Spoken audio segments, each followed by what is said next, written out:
Right, good afternoon, everyone. Thank you for joining us. Uh, this is one of our latest or our last webinar for Leeds Digital Festival. My name is Kevin Else, and we're going to talk about the sort of advice and tools that are available from free from trusted sources that can help you protect your business as hopefully as it grows.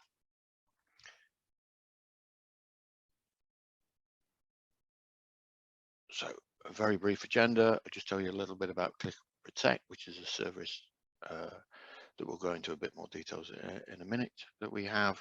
I'll go through some of the free advice that's available and guidance documents from government departments, the police, etc., and people like that, other national bodies, the training tools that are available, the kits that are available to help you build your security maturity or help you advise board members, for example, or something like that, and some free monitoring tools. And then we've got a quick Q&A session. So Click and Protect is a subscription-based service run by ourselves at Cybersecurity Partners. It's basically being able to provide security expertise at a low level cost to the small to medium marketplace. And as you can see from the slide, so we're talking from about £200 a month. You can have a security expert on call who will help you through any problems around how to build the protection, data privacy, dealing with security questionnaires from suppliers or as parts of tender documents that you need to complete, and that sort of level of expertise to be able to help you win business. The slides are very much full of URL links, etc., and things like that. We will be sending these out to everybody afterwards, so don't worry about trying to write all the links down. So guidance. Main source of most of the guidance provided by the government is through National Cyber Security Centre and CSC. And to say there is a large amount of guidance, it can actually be quite difficult to search through, but there is very specific guidance for small to medium sized businesses. There's also very specific guidance for startups as to how you can structure your security from the start, and gives you a good building block to be able to grow the business and make sure that your core information is held securely and protected and within regulatory requirements like Data Protection Act, etc., and things like that. As I say, there's a large amount in there. We'll come to some other training as well that NCSC provide, and online training courses that can help build that thing. But basically that link is to where the documents are downloadable PDFs that you can use as reference. There's also posters and stickers and labels, advice on the type of things you should put in your signature blocks, etc. Those sorts of things to help make sure you comply with requirements. Information Commissioner's Office, surprise, surprise, a lot of advice about data protection, the UK GDPR laws, also about automation, AI and decision-making software. There's a lot of advice. There's been a lot of research that the NCO has done on how much human intervention there needs to be on decision-making software. So, for example, if it was some sort of diagnostic piece of software used within NHS or a private medical, there are certain decisions that obviously could be made by the decision software, but there has to be a level of human review and there's a rather awkwardly worded clause in UK GDPR that AI can't solely make a decision which could legally affect or physically affect a person or persons. Doesn't really go into how and what that type of effect should be, but that it can't do that without human review. Excuse me. The National Cyber Resilience Centres run through the police forces. There are, I think, 7 now around the country. So there is a Yorkshire one, there's a Northwest, Northeast, Midlands one, some of which we're involved in and assist. And they hold a lot of local events, but they also have resources available at each of those local resources, sometimes linked directly back to the NCSC, but also some other local advice that may be useful to you, that can be used, as I say, to help build this security. So training, one of the things we get asked for all the time is training. What's good training resources? And there are a lot of online training courses out there from quite reputable companies. Every single one that's on here is free. Okay, so CPNI is for the protection of national infrastructure. So if you have anything to do with services that affect power, water, transport, along those sorts of lines, you're probably aware of CPNI already, but they have guidance on the type of protection that you should have, but they run a lot of poster campaigns. This is just one of them, which is badly titled in the URL. It's actually think before you link. So it's to do with when you're connecting over social media or on the likes of LinkedIn and things like that. So just to double check who you're linking with and who you may be sharing some information with. It may appear to be a friend, but how can you be sure, and how can you make sure that you're not sharing confidential information? Excuse me, croaking. The NCSC, there's a number of packages. The main index one there takes you to a whole host of browser-based, slightly animated guidance through things like phishing, email phishing, or the other types of impersonation type things. The types of things that look in telephone frauds or banking type frauds. Bank rings you up, tells you you've got to move some money, those sorts of things. There's a number of different subject areas. On a slightly more technical basis, there's this thing called exercise in a box, which is basically you download a little package that takes you through a number of scenarios. So it could be that a vulnerability has been found in this, or you have suffered a cyber incident. What's your response? And it'll take you through multiple choice questions, advising you what you should and shouldn't do. Basically building on that advice that I've already said that was in the guidance documents that we said from NCSC. But this, you will get a little certificate out at the end of it, so it's a nice thing to have to show you've gone through it. It is a little more technical, but it does help get the mindset working correctly and thinking about how to secure your data in your environment. The only commercial one I'm going to mention on here is Barclays, but Barclays Digital Skills, which is through Barclays Angels and Barclays Wings, and the Eagle Labs, which is another part that they have now. They do digital skills for business. Obviously, I'm talking about cybersecurity for business, but they also do things like standard Excel skills, other parts of the Office suite, Adobe type skills. So they cover a whole host of elements, but there is cybersecurity for business, which is quite a good little step through course that gives you that base to be able to start thinking about things. And the final one in here, back to Information and Commissioner's Office, Um, when people take this training and things like that, sometimes we're asked, how do you keep that focus? How do you keep reminding people?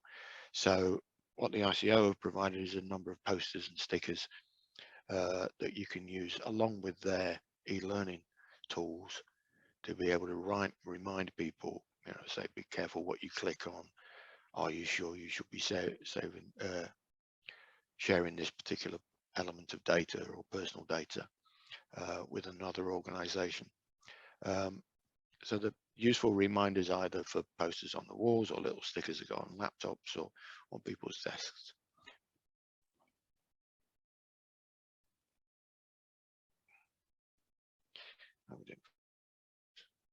Rattling through. Okay, so toolkits.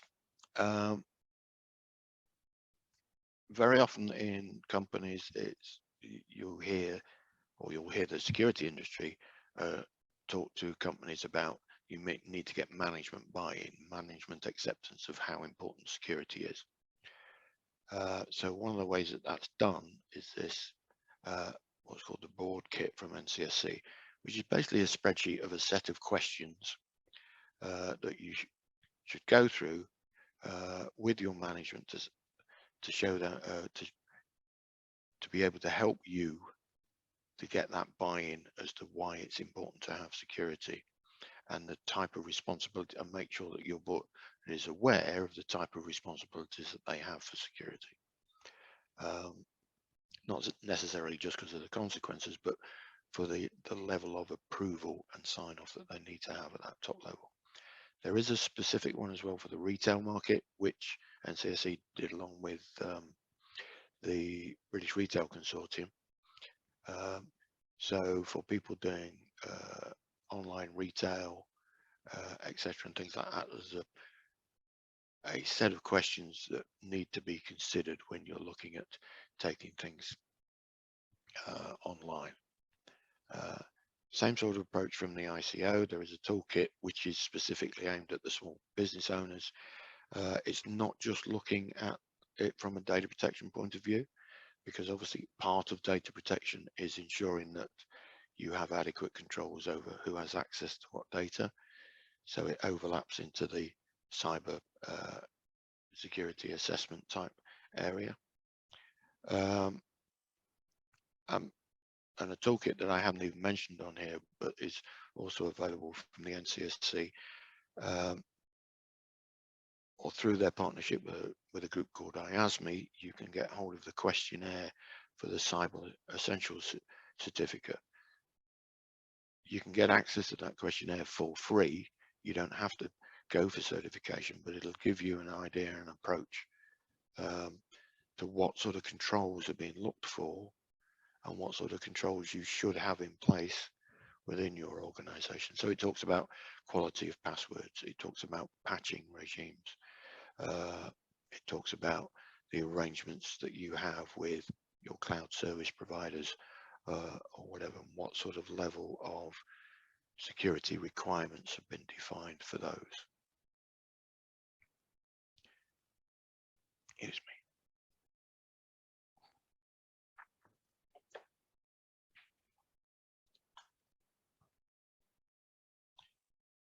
So, and the free tools, and then I'll go through some of these maybe in a little bit more detail if need be. If you come across a website where, or somebody sends you a link and it's a website that maybe doesn't look quite like, right, the Get Safe Online site allows you to do a check on it. So you can put the URL that's been sent to you into this page. It'll do a quick sort of scan for known vulnerabilities, check it against known, shall we say, rogue websites, etc., against both the NCSC and the police's databases, so that you can be sure of what that website is and be sure that it's safe for you to use. Okay, it's always useful as well. You can use this on your own website if you're doing e-commerce on your own website. Put it into there and just make sure nothing's been put into it, or there are any potential vulnerabilities in it that could be utilized. Yes, it's not a full vulnerability scan, but it'll give you that top level view. The only tool on here that I'm mentioning today, which is a physical piece of equipment, is the cyber alarm. Be careful that you go to this one particular site that I've listed there for the cyber alarm. There are a couple, strangely, there are 2 commercial products out there called cyber alarm, but this isn't them. This is a box that, providing you have a single point of access to the internet through a firewall from your organization, they will supply free of charge a box which sits just before that firewall and can look for known attacks, which is then sent back to a central point so that they can alert you if there is somewhere coming from a known rogue address or a known attack type, etc., and things like that. The attack profiles that it looks for and the threat profiles it looks for are regularly updated, and it's not that the police are collecting information, it is purely anonymized information, but just checking it against known threat vectors that are out there to be able to warn you. And I say this is totally free. Okay, so if you talk to, if you go down that link, you'll see there are links from there to the local computer crime units for each area, and they will get in touch with you and then provide you with this box. I mean, it's provided from a commercial company, but it's in an arrangement with the police, and I say it's totally free of charge. One of the other things that a few of you may have heard of as well as the Have I Been Pwned site. So this basically is a list of and collection of known data breaches and the data that's been released in places that are then put into a larger database. You can put your email address in it, and it will tell you, or your email address, and it will tell you if it has been found in any of these databases and if there is an associated password with it.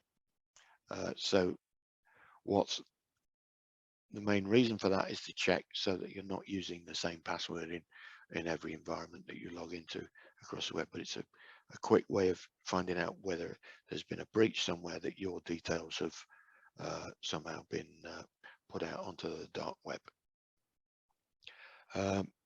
Slightly more technical one, if you are hosting some of your own servers or services within your environment, is the Go Fish. So the Go Fish is a little module that provides, obviously, surprise, surprise, test sort of phishing emails that you can send to your colleagues or whatever to be able to check whether they will click on links and things like that. It's all verified, but it is public source code. But as a useful exercise, just to go check how many people would click on links and things like that, it can be good. You do need a bit of technical knowledge putting it together and building the mail structures that it goes out, but there are a number of examples built in.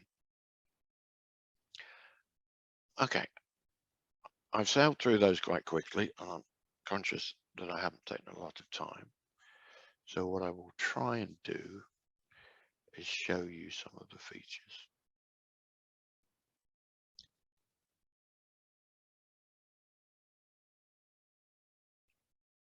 If I can get the clicks to work.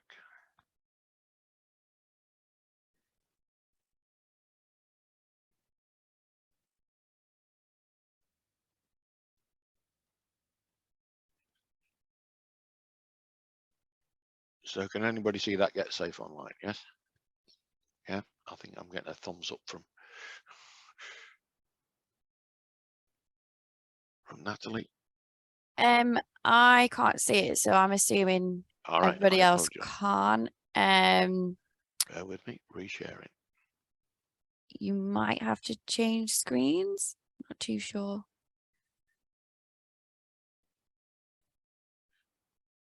Let's try and share that one. Can anybody see that? Yes, yeah, I can see Okay. that. So this is the Get Safe Online, and you'll see that there's other advice and things. Nearly every single one of the links that that we've got in the presentation that we'll send out to you, there are other bits of information that are useful, and you can see on here there's how to protect yourself in public places, QR code scanning, mobile banking, etc. for your phone. How do you over good quality passwords, other online risks, shall we say, shopping and banking, particular safeguards for children. So this is all part of the Get Safe Online. But this particular one, so you just basically put a website in here, whatever the website. This is where I should worry because I'm using our own website. If it comes up and says it's nasty, we've got problems. It has gone very blank.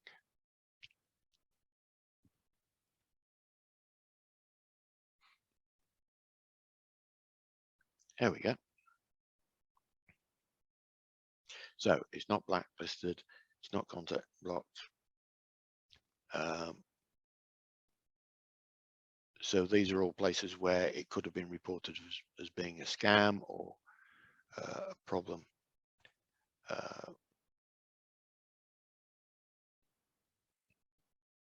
Okay, so luckily, and they always say you should never demonstrate things live, but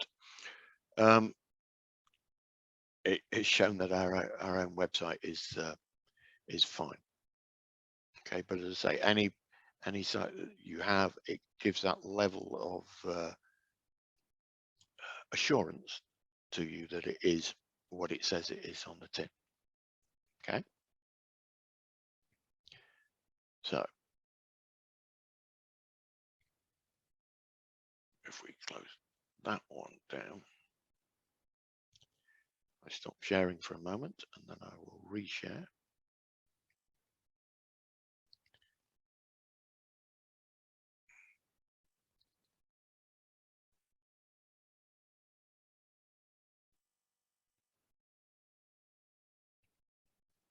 Okay.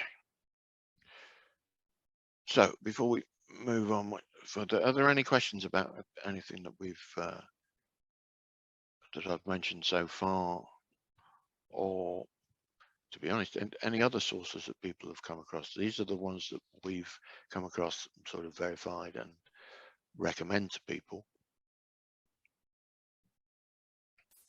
I've only got the one, Kevin, that I've had previously. There's none in the Q&A, so if anybody's got any questions, please put it in there or in the chat. But I'll just quickly ask you this one. So what are the safe to use free antivirus tools that you would recommend? So most antivirus suppliers have a free service. And obviously very often when you buy a new piece of kit, so you go to Currys and get a laptop or whatever, things like that, it'll come with a pre-installed one with probably a 60-90 day trial or whatever, and then it'll ask you to pay or carry on with a free service. So having an antivirus, even a free one, is better than not having an antivirus. The things you need to be aware of is the limitations.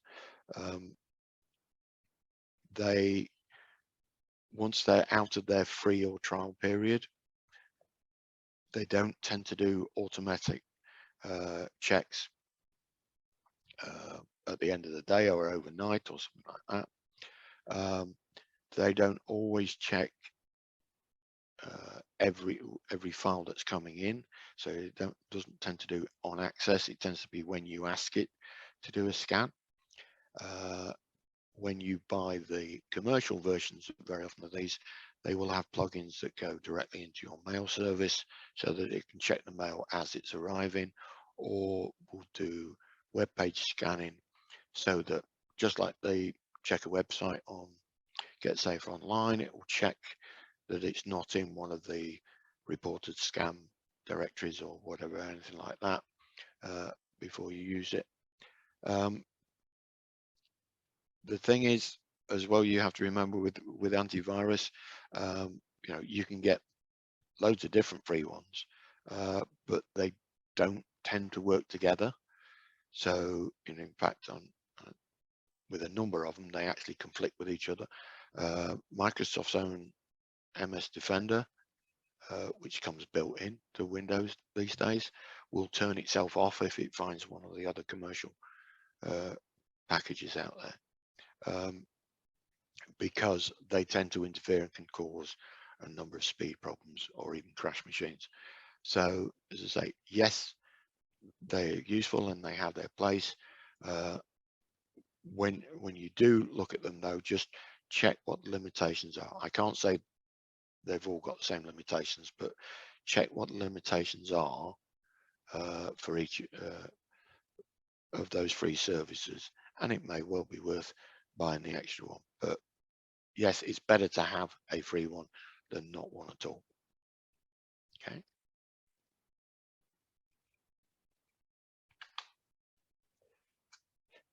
Okay. So we had the poll question that Natalie put out. I don't know whether anybody's responded to it yet, but yeah, we have. I'll go over the results so far. So a few have gone for all of the above. And then there's an equal split between keeping up with threats and user awareness, and there's none for data privacy. So I don't know if you want to go over the top two or. Okay, right. All of the above is the right answer. Okay, because that's what you should be concerned about. Yes, keeping up with threats is complicated. And it's not just about vulnerabilities, it's knowing the new techniques and whatever that people use. It can be a problem without blowing our own trumpet. That's the type of thing you probably need a experienced security company to help you to understand what the threats are. Yes, there are threat identification services out there.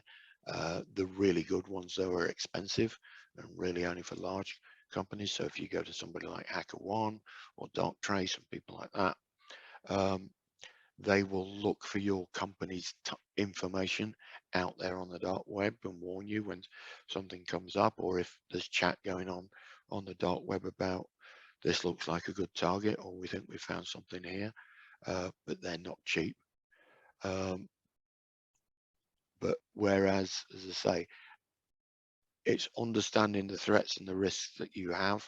A lot of small to medium industries or companies don't think they should be concerned about a threat. I mean, you know, what's worth, there's no information that we hold that's worth stealing, or, you know, if we get a ransomware, we can't pay $1 million or whatever it is, the ransomware. So why would they even threaten us? The thing to remember is that threats, those type of attacks, they're looking for the vulnerability, not the size of the company. So they will find the vulnerability first, infect it, put the ransomware on, and then when you turn around and say, we're a small company, we can't afford $1 million, guess what? They'll lower it to $250,000. But they're not looking for targets just because of who they are. They're looking for the vulnerabilities that allows them that level of access. User awareness, very much in a similar sort of thing. It's understanding the threats that are at the user level. This industry, or the cybersecurity industry, suffers from people looking at it from a purely technical point of view, and it's not. It's a combination of both technical and people. You know, the vast majority of breaches these days, I think it's like something like 90-odd%, the figures are showing, come through clicking on link phishing type things, or those type of accesses rather than actual technical vulnerabilities. So user awareness, getting the users on side. I'm a great believer that the users are one of your best levels of protection, because they use the system day in, day out. So they know when something is not quite right, not quite the same. So we should be encouraging them to report those sort of changes when they see them. And even I've heard cases of where people are actually rewarded, financially or whatever, or extra time off for bringing that to somebody's attention. So when something doesn't look quite right, you can scan things technically to your heart's content, but the person that uses it every day and very frequently, if they suddenly start to see something doesn't quite match the way it used to, then the chances are there may be something wrong, and it's worthwhile them being reported.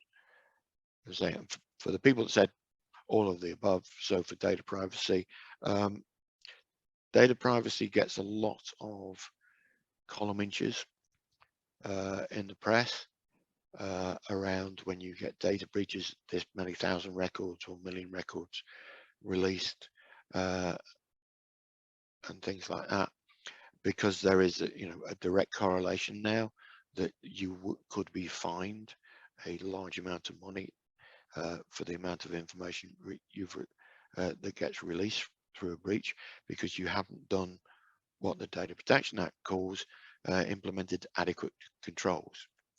Unfortunately, it doesn't tell you what the adequate controls are, so you need a level of advice and guidance to be able to do that. But